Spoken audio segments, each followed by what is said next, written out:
One of the problems that we face with soil chemistry is that we tend to presume it's static, and we also tend to presume a paddock's uniform.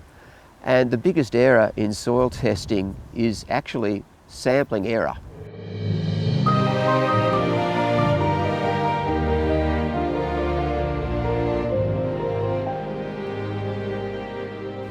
If you look around this paddock here, you might say this paddock has a pH of 4.5. But about 50% of the paddock will have a pH higher than 4.5, and 50% of the paddock will have a pH less than 4.5. What's worse is it won't just be a net trend across the paddock. That variation might occur on a scale of a header width or a header trail. It might occur on a scale of several square centimetres based on nitrogen application over the years on tram tracks. The next issue is that it varies seasonally. Why does it vary seasonally? Soil chemistry isn't just the result of fertilisers and manures. There are millions of organisms in a square metre of soil. There's a biological activity there that's enormous, and every time it rains there's a burst of activity. So pH can actually vary by 0.3 to 0.5 of a unit in the course of a year.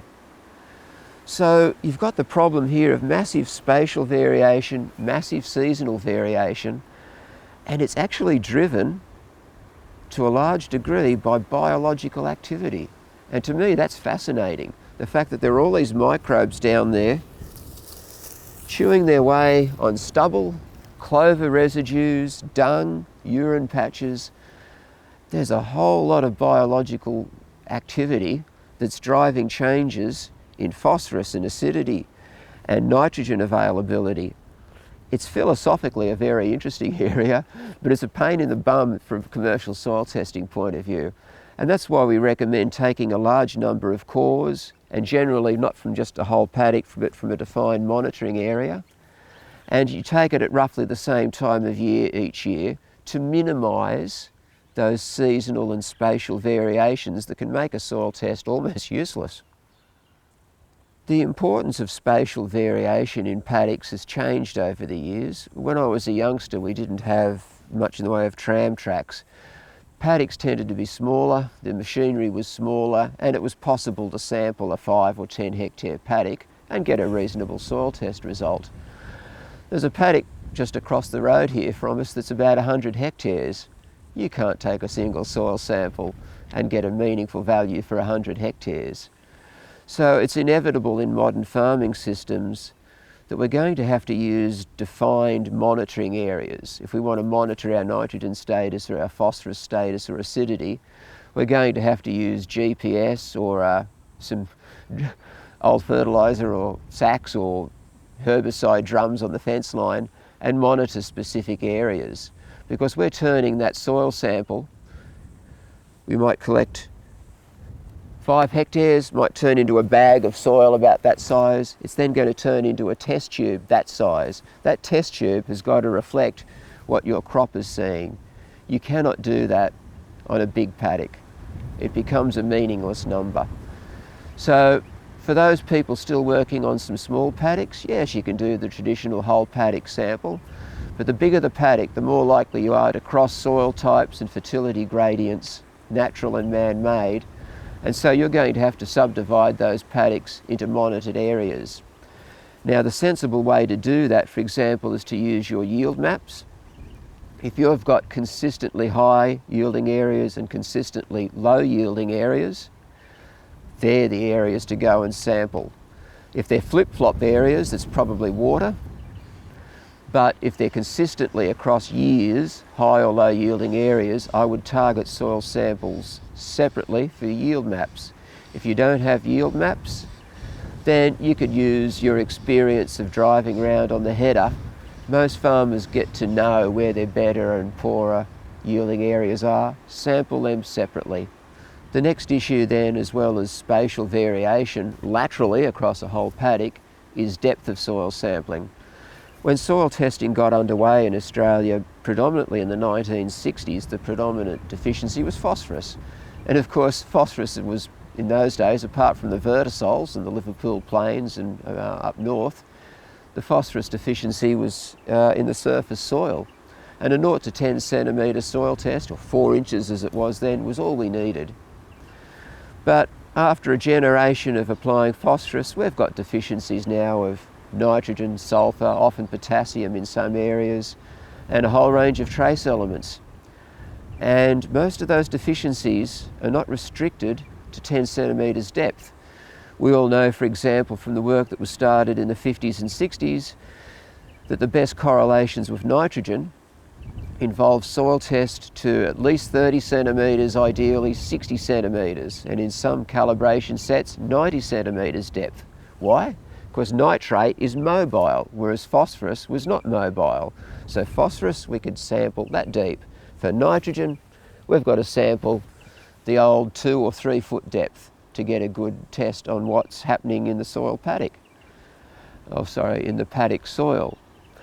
With things like sulphur, we're finding that, a 0 to 10 centimetre soil test can in some cases be useful, but 0 to 30 centimetres is more reliable because sulphate is also a little bit soluble. Not as soluble as nitrate, but it's still soluble. So you might have a low surface soil test in the top 10 centimetres and think, oh, I need sulphur. Oh, I don't know if I can afford that.